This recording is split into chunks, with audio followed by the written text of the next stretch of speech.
మేధావి అయిన మరి రఘురామకృష్ణరాజు, విత్ డ్యూ రెస్పెక్ట్, ఆయన ఒక విషయాన్ని గమనించాలి. ఏంటంటే 1950 ఆర్డరు రాజ్యాంగానికి ఏమాత్రం సంబంధం లేదు.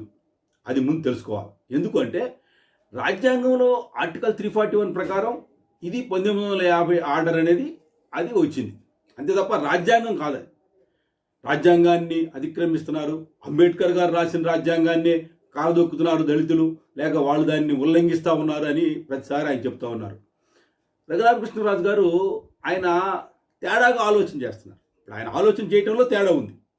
ఎట్లాగంటే ఆర్టికల్ 341 గురించి ఆయనకు బాగా క్షుణ్ణంగా తెలుసు. ఏం చెబుతుంది ఆర్టికల్ 341 మీరు గమనిస్తే ఆర్టికల్ 341లో చాలా క్లియర్గా ఉంది. ఏముందంటే రాష్ట్రపతి ఏదైనా రాష్ట్రం లేదా కేంద్ర పాలిత ప్రాంతానికి సంబంధించి ఒక పబ్లిక్ నోటిఫికేషన్ ద్వారా ఏ కులాలను, జాతులను లేదా తెగలను షెడ్యూల్డ్ కులాలుగా ప్రకటించాలని నిర్ణయిస్తారు. ఇది ఆర్టికల్ 341లో ఉంది.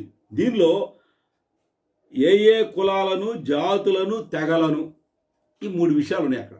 అంతేగాని మతము అనేది ఆర్టికల్ 341లో లేదు. అంతకుముందు రాజ్యాంగ పరిషత్తు ఇది మనము రాజ్యాంగం అమల్లోకి రాకముందు జనవరి 26న వచ్చింది అమల్లోకి 1950.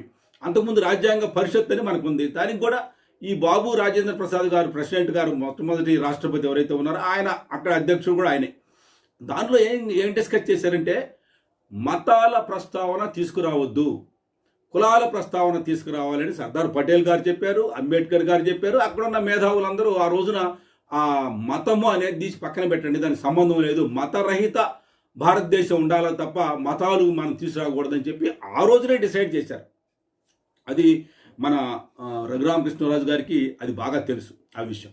ఆ తర్వాత ఏమైంది, దానిలో 341 ఆర్టికల్ ఒకటి పెట్టి ఈ 341 ప్రకారం రాష్ట్రపతిగా ఎవరైతే ఉంటారో వారికి ఒక అధికారాలు ఇచ్చారు. ఏమి ఇచ్చారంటే అణగారిన వర్గాల కులాలు ఏవైతే ఉన్నాయో ఆ కులాలని సేకరించి ఒక షెడ్యూల్లో పెట్టండి.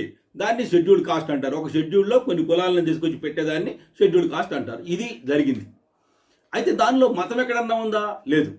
అయితే ఆయన కులాలు మొత్తం తీసుకొచ్చి పెట్టిన తర్వాత లాస్ట్లో ఆయనకి సంతకం పెట్టబోయే ముందు ఏం చేశారంటే కులాలు కాకుండా ఫలాని మతం వారు, హిందూ మతం వారే దీనికి ఈ రిజర్వేషన్ ఫలాలకి అర్హులు అనేది పెట్టారు. ఇది కాని వారికి లేదు అన్నారు. తర్వాత మనందరికీ తెలుసు సిక్కులను, తర్వాత బుద్ధులను చేర్చారు. 56లో సిక్కులు, 90లో బౌద్ధులు, అందరు కూడా